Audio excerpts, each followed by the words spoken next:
if the season was just turned on its head and the usuals were left out of the playoffs, who are your teams that could make it from Funston, Georgia? Okay, the rule here is the usual crowd is gone. There is no Bama. There is no Ohio State. They're gone, gone, gone. Who's making it instead?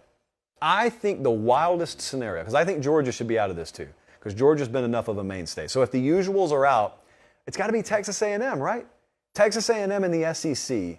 I think that would be a wild story. Imagine if Jimbo Fisher was the reason why not only Bama didn't make it, but then Jimbo Fisher ended up being the coach that punches his ticket. Another first-time playoff participant there.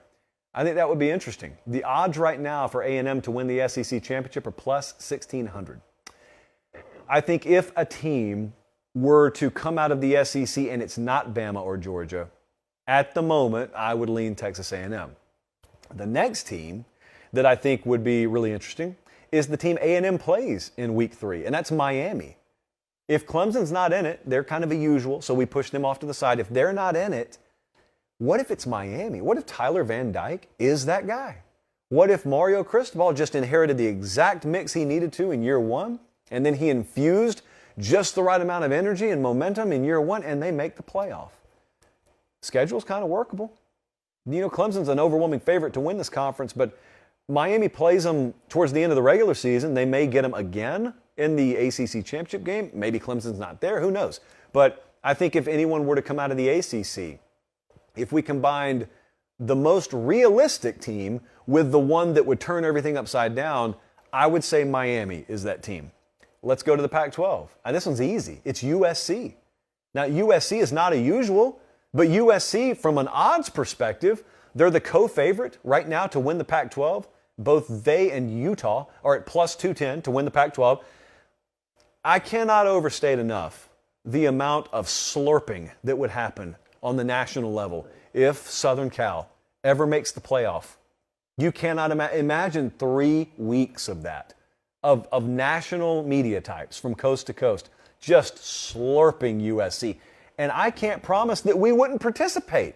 Full disclosure, I'd be excited about it. But woo, we wouldn't go as overboard. They'd go full over the cliff. It would be Thelma and Louise, only it would be national sports writers in the front seat. Boom, straight off the cliff, singing Fight On all the way down to the bottom of the canyon. USC would turn things on the collective ear if they were to make the playoff. And lastly, you know what? Why not? Let's put James Franklin and Penn State in the playoff. If Ohio State's not going to make it, and if it's not going to be Michigan, it's Penn State, right? I know the odds would say that Wisconsin has the third best odds to win the Big Ten.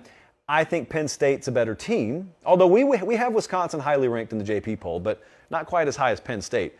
I think if we saw 36-year-old Sean Clifford at quarterback leading the Nittany Lions into a first-round playoff game, I think it would be a spectacular sight.